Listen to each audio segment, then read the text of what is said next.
Assalamualaikum warahmatullahi wabarakatuh. Kembali dengan saya Rahma Fitria. Pada video pembelajaran kali ini kita akan kembali membahas pembahasan soal uji kompetensi bidan. Yaitu kita di sini akan latihan soal-soal uji kompetensi bidan. Kalau pada video sebelumnya telah kita bahas kurang lebih 13 soal uji kompetensi bidan. Pada kali ini sama, 13 soal juga dengan nomor soal yang sama, yaitu nomor soal 77 sampai 89. Tapi di sini adalah pada tipe soal yang kedua. Yuk kita lanjut langsung ke pembahasan soal nomor 77 tipe soal yang kedua. Kita baca cepat ya. Seorang perempuan umur 35 tahun G2P1A0 datang ke PMB pukul 10 dengan keluhan kencang-kencang sejak jam 7. Hasil anamnesis mengeluarkan cairan warna jernih jam 9. Hasil pemeriksaan KU-nya baik, tekanan darah 120/80. Kemudian nadi 88, suhu 36, pernapasan 20, his 3 kali dalam 10 menit 45 detik, DJJ 144 kali per menit. Hasil pembukaan saat VT adalah 9 cm, ketuban negatif, teraba tali pusat di samping kepala. Pertanyaannya adalah langkah awal posisi apakah yang tepat dalam menangani kasus tersebut. Oke, kita blok atau kita kunci kata kunci pada pertanyaan, yaitu langkah awal posisi. Langkah awal posisi. Kemudian kita lihat data fokus pada badan soal, yaitu di keluhan utama. Di sini kita lihat keluhan utamanya adalah ibu datang dari jam 10, kemudian keluhannya kencang-kencang sejak jam 7. Berarti dia sudah 3 jam kencang-kencang. Artinya di sini adalah ibu di masa infartu. Kemudian di sini kita lihat data fokus pada hasil pemeriksaan. Hasil pemeriksaan untuk KU-nya baik, tekanan darah, tanda-tanda vitalnya baik, DJJ-nya baik, HIS-nya baik. Nah, di sini saat pemeriksaan dalam pembukanya 9 cm, ketuban negatif. Kemudian dia teraba tali pusat di samping kepala. Nah, ketuban negatif berarti ibu adalah terjadi KPD. Kemudian teraba tali pusat di samping kepala. Artinya dari KPD tadi menyebabkan adanya prolaps tali pusat atau tali pusat menumbung. Kemudian yang tadi ditanyakan adalah langkah awalnya. Kita lihat satu persatu. Posisi apakah yang tepat untuk ibu dengan KPD? Untuk kejadian tadi ya, KPD kemudian tali pusat menumbung. Untuk posisi Fowler ya juga disebut sebagai posisi semi duduk. Itu posisi tempat tidurnya di mana kepala tempat tidur itu derajatnya dinaikin 45 sampai 60 derajat. Di mana fungsinya adalah untuk meningkatkan ekspansi paru-paru. Di mana maksudnya di sini adalah untuk pasien yang mengalami sulit napas, biasanya ada kendala pada pernapasan. Kemudian juga dia berguna saat pemasangan NGT. Kemudian ada juga dia digunakan biasanya untuk persiapan dan latihan sebelum berjalan. Biasanya untuk pasien yang setelah dilakukan tindakan operasi gitu. Ini untuk persiapan dia nanti untuk latihan berjalan. Kemudian juga digunakan di beberapa operasi, misalnya pada operasi yang melibatkan bedah saraf atau bahu. Itu untuk yang yang Fowler. Kemudian kalau litotomi posisi yang biasa kita temukan saat ibu melahirkan atau akan bersalin. Biasanya ini digunakan untuk pemeriksaan vagina atau saat persalinan atau saat pemasangan KB alat kontrasepsi.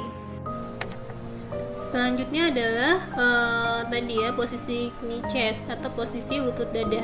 Itu biasanya dilakukan dalam posisi lateral atau prone. Kalau misalnya dalam posisi lutut dada yang lateral, itu pasien berbaring miring, badan diletakkan diagonal di atas meja, pinggul dan lutut dilipat. Kalau misalnya dalam posisi lutut dada yang pronasi, itu pasien berlutut di atas meja dan menurunkan bahunya ke atas meja sehingga dada dan wajah terletak di atas meja.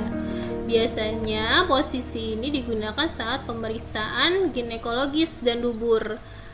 Ya, dia untuk pemeriksaan ginekologis atau pemeriksaan dubur.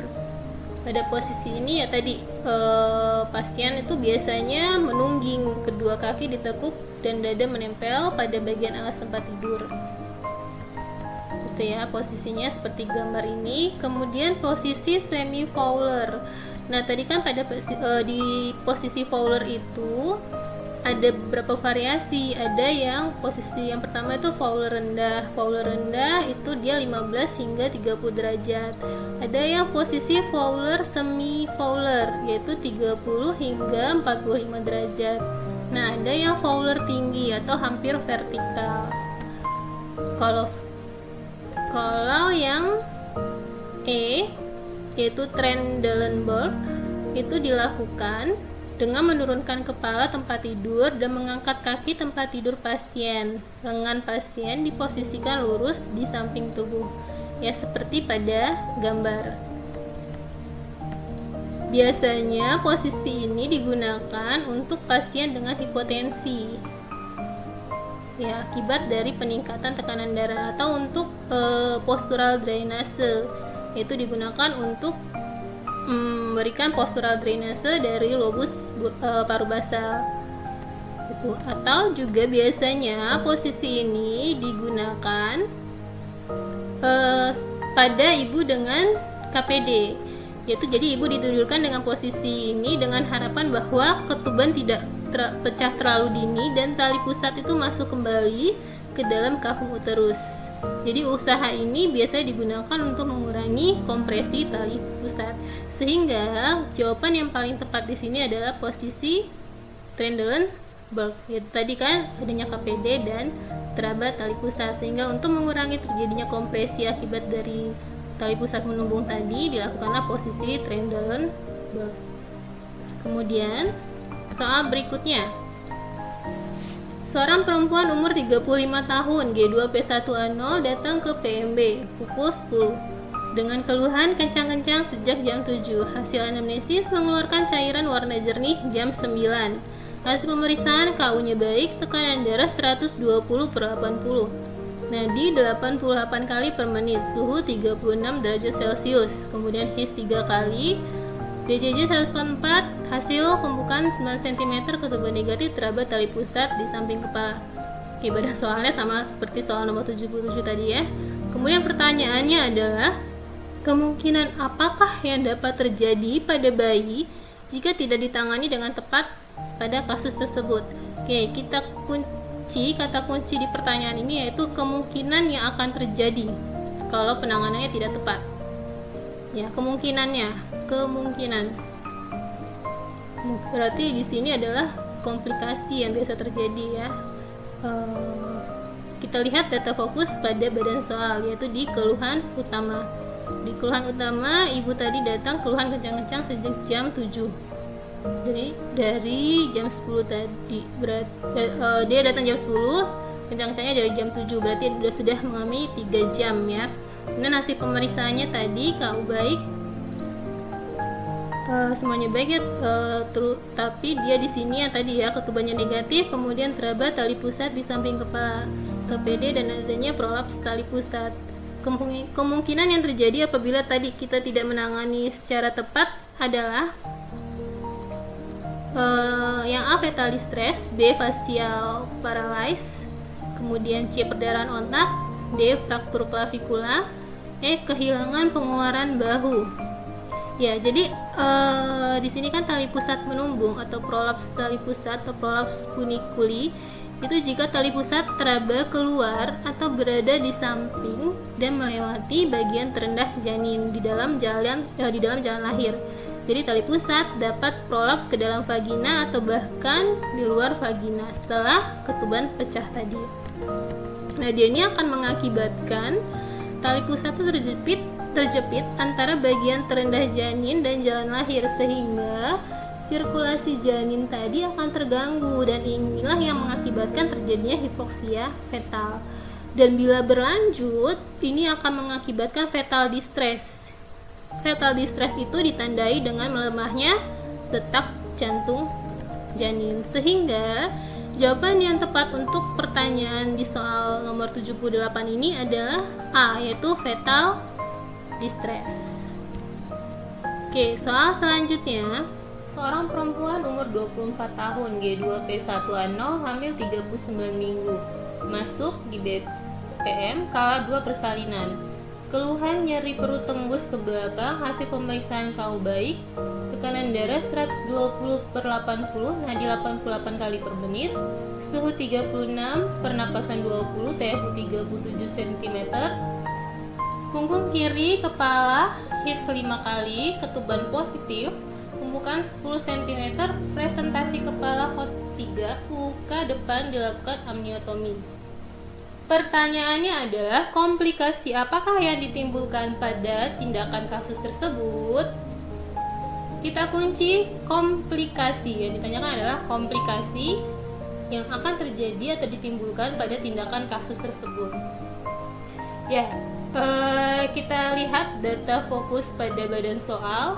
Di keluhan utama di sini ibu kala 2 persalinan keluhan nyeri perut tembus ke belakang. Kemudian di hasil pemeriksaan KU tanda-tanda vital baik, TFU 37 cm, punggung kiri kepala, hisnya baik, ketuban positif. Ya, ketubannya masih positif di sini kita blok, pembukaannya 10 cm. Kita blok, pembukaan sudah lengkap. Presentasi kepala hot 3, luka depan dan dia dilakukan amniotomi. Terus pertanyaannya adalah komplikasinya. Ya, untuk ini kalau misalnya kita lakukan amniotomi, biasanya dia akan terjadi prolaps tali pusat atau tali pusat menumbung. Prolaps tali pusat ini terjadi ketika tali pusat keluar dari uterus sebelum bayi keluar. Tali pusat bisa terjepit antara bayi dan ibu, sehingga akan mengakibatkan terjadinya kompresi tali pusat yang dapat memutus asupan darah ke bayi. Sehingga untuk kasus ini jawaban yang paling tepat adalah kompresi tali pusat. Selanjutnya, seorang perempuan umur 24 tahun G2P1A0 hamil 39 minggu masuk di BPM kala 2 persalinan dengan keluhan nyeri.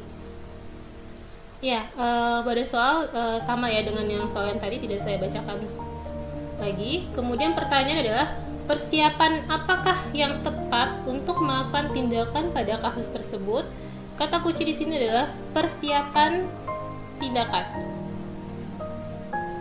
Persiapan tindakan. Kita lihat pada badan soal, keluhan utamanya tadi ibu dalam kala 2 persalinan dengan keluhan nyeri perut tembus ke belakang, ya ibu infartu kala 2. Kemudian pada pemeriksaan KU-nya baik, TFU 37, punggung kiri kepala ini ketuban positif.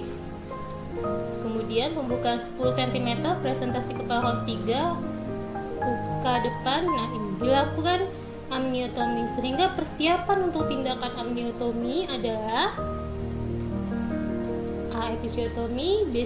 PET 10 mili, C. Klem tali pusat, D. Setengah kohor, E. Gunting tali pusat. Ini bisa langsung kita jawab ya, yaitu D. Setengah kohor, yaitu alat yang digunakan untuk memecahkan atau mengubangi atau merobek selaput ketuban ibu hamil saat masih dalam keadaan utuh atau belum pecah. Next, berikutnya, seorang perempuan G2P1A0 umur 25 tahun datang ke puskesmas dengan keluhan sakit perut bagian bawah tembus ke belakang dan ingin melahirkan anak keduanya. Hasil pemeriksaan KU baik, tekanan darah 120/80, nadi 88, suhu 36, pernapasan 20, presentasi kepala, dan sudah masuk PAP. Pembukaan 10, perineum sangat kaku dan pendek, kepala bayi sudah terlihat di introitus vagina sekitar 3 cm. Tindakan apakah yang tepat pada kasus tersebut? Kunci di sini, tindakan yang tepat. Kemudian kita lihat badan soal, lihat data fokus di keluhan utama. Ibu datang ke puskesmas dengan keluhan sakit perut bagian bawah tembus ke belakang dan ibu ingin melahirkan anak keduanya. Nah, ibu infartu berarti. Hasil pemeriksaan KU baik, tekanan darah ya, tanda-tanda vitalnya baik di sini ya. Presentasi kepala oke, sudah masuk PAP. Sudah masuk PAP, pembukaan 10, berarti pembukaan lengkap. Nah, di sini perineum sangat kaku dan pendek, kita blok ya. Kepala bayi sudah terlihat di introitus vagina sekitar 3 cm. Sehingga tindakan yang tepat untuk kasus ini adalah karena perineum sangat kaku dan pendek. Ya, tindakan yang tepat adalah yang B, yaitu episiotomi. Di mana episiotomi ini kita lakukan untuk mencegah robekan vagina atau ruptur perineum yang berat saat melahirkan. Sehingga untuk mencegah itu, tadi kan perineumnya sangat kaku, sehingga padahal si bayinya sudah terlihat nih di introitus vagina sekitar 3 cm. Untuk mencegah terjadinya robekan itu, maka kita lakukan episiotomi. Next, soal selanjutnya, seorang perempuan umur 32 tahun G2 P1A0 hamil 40 minggu, berada di RB, sedang dalam proses persalinan kala 2. Hasil anamnesisnya riwayat DM, TBJ-nya 4000 gram. Setelah kepala janin lahir, dagu menempel pada perineum. Tindakan apakah yang tepat dilakukan sebelum menolong persalinan pada kasus tersebut? Tindakan, nah, kita kunci di sini, kata kuncinya adalah tindakan yang tepat sebelum menolong persalinan. Ya, kita lihat data fokusnya pada badan soal. Di keluhan utama di sini ibu sudah aterem ya, hamil 40 minggu, kemudian dia dalam proses persalinan kala 2. Impatu kala 2. Di sini hasil anamnesisnya riwayat DM kita blok, kemudian tafsiran berat jadinya 4000. Di sini blok, setelah kepala janin lahir, dagu menempel pada perineum. Tafsiran ada riwayat DM, kemudian tafsiran berat janinnya 4000 gram, sehingga ditakutkan bayi ini akan mengalami makrosomia. Makrosomia itu adalah bayi lahir dengan berat badan lebih dari 4000 gram.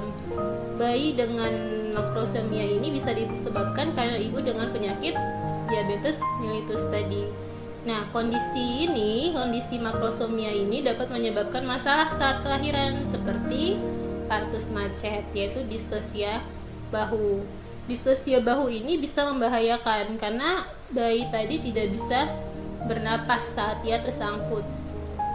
Untuk kejadian ini biasanya diperkirakan dapat mempengaruhi 1 dari 200 kelahiran akibat dari komplikasi diabetes gestasional. Sehingga jawaban yang paling tepat di sini adalah tindakan yang paling tepat setelah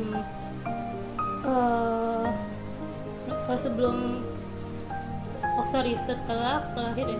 Tindakan yang paling tepat sebelum menolong persalinan di sini adalah C, yaitu episiotomi luas. Ya, tadi gunanya episiotomi adalah untuk mencegah terjadinya robekan yang lebih luas.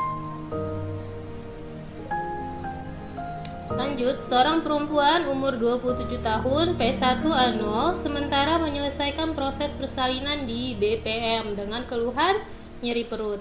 Hasil pemeriksaan KU-nya baik, tekanan darah 120/80, nadi 88 kali per menit, suhu 36 derajat Celcius, pernapasan 20 kali per menit. Baru saja melahirkan bayi perempuan. Pertanyaannya adalah, diagnosis apakah yang tepat pada kasus tersebut? Kita kunci, kata kuncinya adalah diagnosis. Diagnosis pada kasus. Lihat data fokus di badan soal. Pada keluhan utama, ibu P1A0 sementara menyelesaikan proses persalinan di BPM dengan keluhan nyeri perut. Hasil pemeriksaan KU-nya baik, tekanan darah 120/80, nadi 88 kali per menit, suhu normal. Baru saja melahirkan bayi perempuan. Diagnosis apakah yang tepat pada kasus tersebut? Ada fase laten, fase aktif, kala 1, kala 2, kala 3. Untuk jawaban yang paling tepat di sini adalah kala 2. Kenapa di sini? Karena kala 2. Oke, kita bahas satu-satu ya. Kala 1 ini disebut juga kala pembukaan. Pada tahap ini terjadi pematangan dan pembukaan mulut rahim hingga cukup untuk jalan keluar janin. Pada kala 1 ini ada 2 fase, yaitu yang fase laten yang A dan fase aktif yang B. Fase laten pembukaannya sampai mencapai 3 cm, berlangsung sekitar 8 jam. Kalau fase aktif pembukaan dari 3 cm sampai lengkap atau 10 cm, berlangsung sekitar kurang lebih 6 jam. Pada kala 2 Pada fase ini janin mulai keluar dari dalam rahim dan memerlukan waktu kurang lebih 2 jam. Fase ini dimulai saat serviks sudah membuka selebar 10 cm atau saat pembukaan lengkap hingga bayi lahir lengkap. Itu kala 2. Kala 3 disebut juga kala uli, yaitu saat plasenta ikut keluar dari dalam rahim. Fase ini dimulai saat bayi lahir lengkap dan diakhiri keluar plasenta. Oke, untuk yang ini mungkin ada keraguan antara ini kala 2 atau kala 3, tapi di sini adalah yang paling tepat kala 2 karena dia masih baru saja melahirkan bayi perempuan. Karena kala 2 tadi kan adalah dari pembukaan lengkap sampai lahirnya bayi. Di sini adalah di tahap di lahirnya bayi karena dia baru saja melahirkan, sehingga yang paling tepat adalah kala 2. Selanjutnya, seorang perempuan umur 26 tahun, G2P110 datang ke BPM dengan keluhan nyeri perut tembus ke belakang. Hasil pemeriksaan KU-nya baik, tekanan darah 120/80. Nadi 88 kali per menit, suhu 36 derajat Celcius, pernapasan 20 kali per menit. Teraba lunak, lebar, dan sudah masuk PAP. DJJ terdengar jelas di pusat frekuensi 140 kali per menit. Porsio tipis, lunak, pembukaan 8 cm, selaput ketuban pecah. Bagian terendah teraba lunak, sakrum, tuber istiadikum, dan terdapat mekonium. Pertanyaannya adalah, diagnosis apakah yang tepat pada kasus tersebut? Oke, sebelumnya saya mau koreksi dikit ya, ini untuk bentuk soal seperti ini format soal yang lama ya, karena ada beberapa kata yang bukan lagi format soal yang baru. Contohnya seperti di sini, selaput ketuban pecah, harusnya langsung saja selaput ketuban negatif, tanda negatif ya. Kemudian bagian teraba lunak, sakrum, istiadikum, dan terdapat mekonium. Kemudian tata bahasanya juga sekarang kan BPM ya. Kemudian dengan keluhan nyeri, oke, nggak masalah, yang penting ada isi kasusnya ini ya. Kemudian pertanyaannya, oke lanjut aja ya. Pertanyaan adalah, diagnosis apakah yang tepat pada kasus tersebut? Ya, di sini kita kunci diagnosis. Kita lihat tetap fokus pada badan soal mulai dari keluhan utama. Ya, ibu tadi G2P110 datang ke klinik bidan dengan keluhan nyeri perut tembus ke belakang. Tanda-tanda infartu ya. Hasil pemeriksaan KU-nya baik, tekanan darah 120/80. Baik semua ya. Nadi baik, suhu, pernapasan, oke. Teraba lunak, lebar, dan sudah masuk PAP. DJJ terdengar jelas, pusat frekuensi 140 kali per menit, DJJ-nya oke, porsionya tipis, lunak, pembukaannya 8 cm. Selaput ketubannya negatif ya, sudah pecah. Bagian terendah teraba, nah di sini kita blok. Bagian terendahnya saat pemeriksaan dalam ya, ternyata saat pemeriksaan dalam, bagian terendahnya teraba lunak, ada tanda sakrum, tuber istiadikum, dan terdapat mekonium. Ya, ini presentasinya berarti presentasi bokong, sehingga diagnosis yang tepat di sini adalah yaitu yang D, presentasi bokong. Dia ada letak sungsang, presentasi bokong. Next, selanjutnya, seorang perempuan umur 25 tahun, G2P110, umur kehamilan 38 minggu, datang ke BPM dengan keluhan nyeri perut tembus ke belakang. Hasil pemeriksaan KU-nya baik, tekanan darah 120/88. Nah, di 88, suhu 36, pernapasan 20 kali per menit, DJJ terdengar jelas di bawah pusat kuadran kanan, frekuensi 140 kali per menit. Abdomen tampak lebar dan fundus tidak sesuai umur kehamilan. Hasil VT pembukaan 8 cm, ketuban positif, bagian terendah teraba bahu dan tulang klavikula. Diagnosis apakah yang tepat pada kasus tersebut? Kita kunci di sini adalah diagnosis. Yang ditanyakan adalah diagnosisnya. Oke, kita lihat data fokus pada badan soal. Mulai dari keluhan utamanya. Seorang perempuan umur 25 tahun, G21 umur kehamilan, 3-nya datang ke PN dengan keluhan nyeri perut tembus ke belakang. Hasil pemeriksaannya kau baik, tanda-tanda vitalnya baik, DJJ terdengar di bawah pusat di bawah pusat kuadran kanan, frekuensinya baik ya, DJJ-nya baik. Abdomen ini kita blok ya, abdomen tampak lebar dan fundus, tidak sesuai umur kehamilan. Ini kita blok di sini. Untuk pemeriksaan dalamnya, pembukaannya sudah 8 cm, ketuban positif. Bagian terendah ini juga kita blok ya, bagian terendahnya teraba bahu dan tulang clavicula.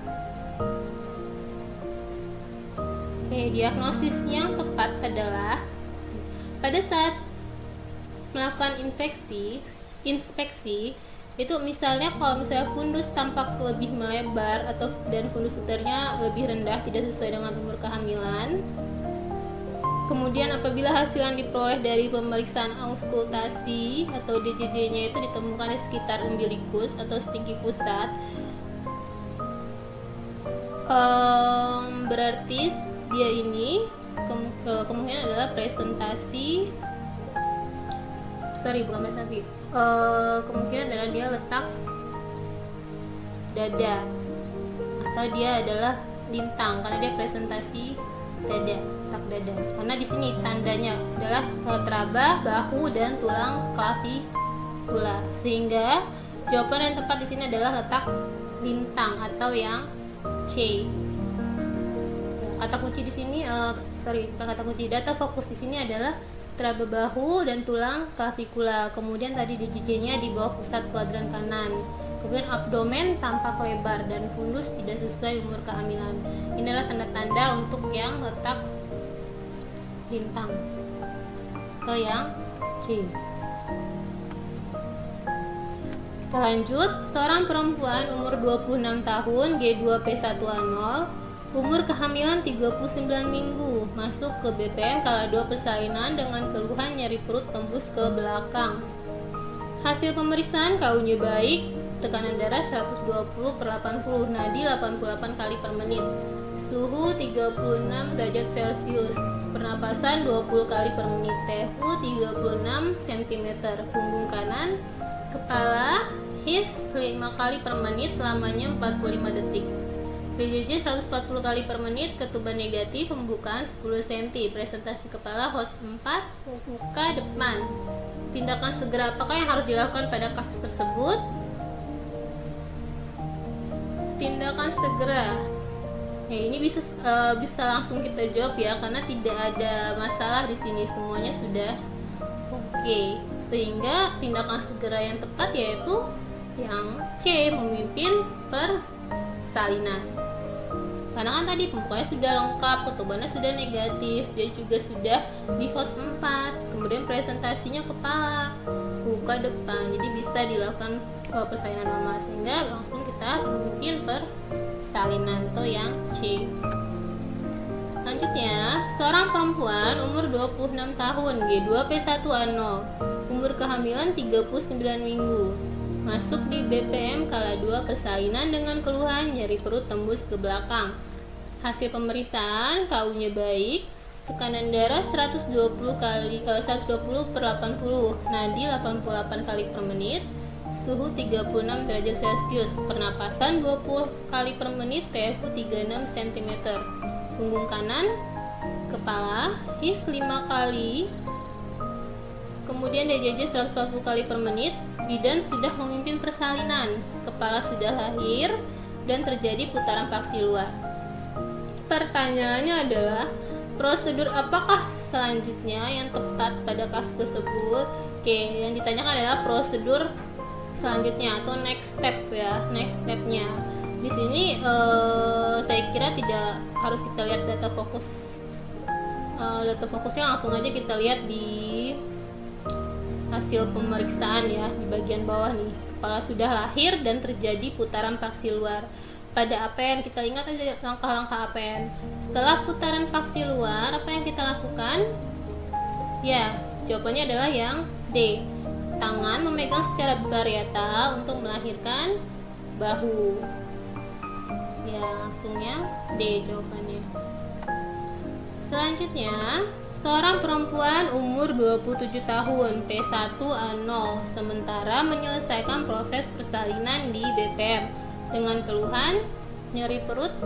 Hasil pemeriksaan KU-nya baik, tekanan darah 120/80, nadi 88 kali per menit, suhu 36 derajat Celcius, pernapasan 20 kali per menit, TFU tinggi pusat, plasenta lahir lengkap. Diagnosis apakah yang tepat pada kasus tersebut? Kita lihat ya. Oke. Pertama kita kunci dulu. Pertanyaannya adalah diagnosis yang tepat. Kita lihat di sini data fokusnya. Sementara menyelesaikan proses persalinan di BPM dengan keluhan nyeri perut. Jadi ada tanda nyeri perut, kemudian hasil pemeriksaan tahu baik, tanda-tanda vital baik, TFU-nya setinggi pusat dan plasenta lahir lengkap. Sehingga diagnosisnya adalah ibu ini di infartu kala berapa nih? Ya, tadi kan sudah dijelaskan ya. Dia setelah kalau misalnya kala 3, kita langsung aja bahas yang kala 3 dan kala 4 ya di sini. Untuk kala 3 kan dia saat plasenta ikut ke fase ini dimulai saat bayi lahir lengkap dan diakhiri keluarnya plasenta. Kemudian kala 4 adalah 1 jam usai persalinan yang bertujuan untuk mengobservasi persalinan. Sedangkan di sini dijelaskan bahwa plasenta lahir lengkap, berarti sudah tidak ada proses pengeluaran plasenta kan di sini. Berarti kala 3 kita coret. Berarti jawaban yang paling tepat adalah si ibu di kala 4. Ya, jadi jawaban yang benar adalah E, itu di kala 4. Karena tadi dia sudah selesai proses persalinan plasenta yang ditandai dengan ada di sini data bahwa dia plasentanya sudah lahir lengkap, berarti sudah diperiksa kan, sudah lengkap plasentanya. Oke, next soal terakhir. Seorang perempuan umur 34 tahun, G2P1A0, hamil 39 minggu, masuk di BPM kala 2 persalinan. Secara berturut-turut lahirlah ubun-ubun kecil di bawah simfisis bregma, dahi, muka, dan dagu, dan terjadi lilitan tali pusat. Prosedur apakah yang paling tepat pada kasus tersebut? Oke, kunci di sini pertanyaannya, prosedur yang paling tepat pada kasus tersebut. Kita lihat data fokus di badan soal. Ibu saat ini ada di kala 2 persalinan. Secara turut lahir ubun-ubun kecil, dahi, muka, dan dagu. Kemudian saat dia memeriksa nih, ada lilitan tali pusat ternyata. Apa yang harus kita lakukan? Ya di sini kita blok ya, terjadi lilitan tali pusat.